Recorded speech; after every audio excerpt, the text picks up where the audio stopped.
নমস্কার বন্ধুরা, অ্যাগ্রোলাইন বাংলার নতুন একটি ভিডিওতে আপনাকে স্বাগত জানাই। বন্ধুরা, বাদাম চাষে গাছ মরা বা গোড়া পচা রোগটি প্রায় দেখা যায়। একটি গাছ মরা শুরু করলে তা দ্রুত হারে পুরো জমিতে কয়েকদিনের মধ্যেই ছড়িয়ে পড়ে। আজকের এই ভিডিওতে আলোচনা করব গাছ মরা বা গোড়া পচা রোগটি কেন হয়, রোগটি সংক্রমণ হলে গাছে কি কি লক্ষণ দেখা যায় এবং এই রোগটি প্রতিকার করার উপায় কী। বন্ধুরা, ভিডিওটি শুরু করার পূর্বে ছোট্ট একটা রিকোয়েস্ট, যদি চ্যানেলটি এখনও সাবস্ক্রাইব না করে থাকেন তাহলে চ্যানেলটি অবশ্যই সাবস্ক্রাইব করুন পরের এরকম একটি গুরুত্বপূর্ণ ভিডিও পাওয়ার জন্য। তো চলুন বন্ধুরা, ভিডিওটি শুরু করা যাক। প্রথমেই আলোচনা করব রোগটি কেন হয়। বন্ধুরা, এই গোড়া পচা ও শেকড় পচা রোগের জন্য দায়ী যে দুটি ছত্রাক তার নাম হলো স্ক্লেরোটিয়াম রোলসি এবং ম্যাক্রোফোমিনা ফ্যাসিওলিনা। এই ছত্রাক মূলত বীজ বপন করার 40 থেকে 45 দিনের মধ্যে বেশি আক্রমণ করে। সংক্রমণের প্রধান তিনটি কারণ হলো বীজ।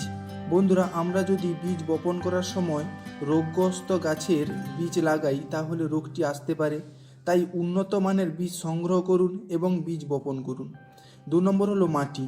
অম্লধর্মী মাটিতে এই ছত্রাক দ্রুত হারে বৃদ্ধি পায়, তাই মাটি অম্লধর্মী হলে সংক্রমণের হার বা মাত্রা বেশি হয়।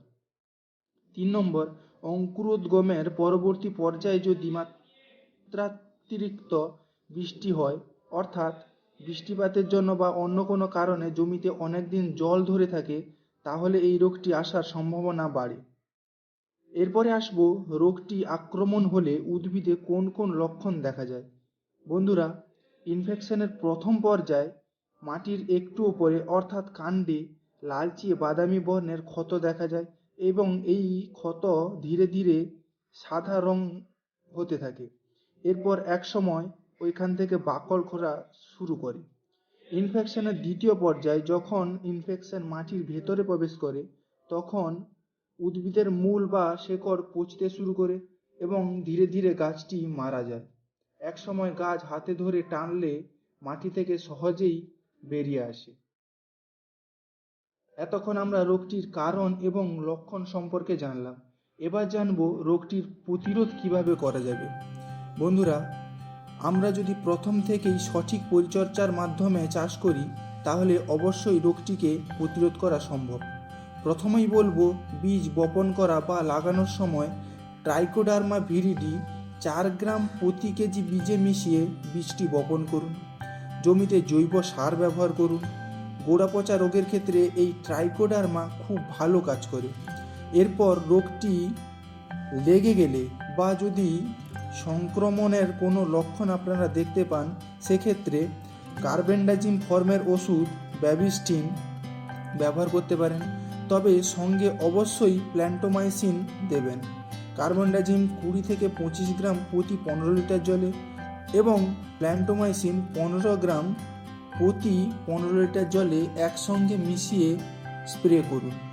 অথবা যদি ব্যাবিস্টন বাজারে উপলব্ধ না থাকে তাহলে টিপুকোনাজল ফর্মের ওষুধ যেমন বায়ারের বোনাস বা সেনজেন্টার অ্যামেস্টার টপ, এই দুটির মধ্যে যে কোনো একটি 15 থেকে 20 ml প্রতি 15 লিটার জলে সঙ্গে প্ল্যান্টোমাইসিন 15 গ্রাম প্রতি 15 লিটার জলে মিশিয়ে স্প্রে করতে পারেন। তবে অবশ্যই ছত্রাকনাশকটি স্প্রে করা সকাল অথবা বিকালে করুন, তাতে ভালো রেজাল্ট পাবেন।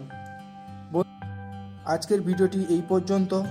যদি ভিডিওটিকে ভালো লেগে থাকে তাহলে অবশ্যই লাইক করুন। আসবো পরের একটা এইরকম গুরুত্বপূর্ণ ভিডিও নিয়ে। ধন্যবাদ।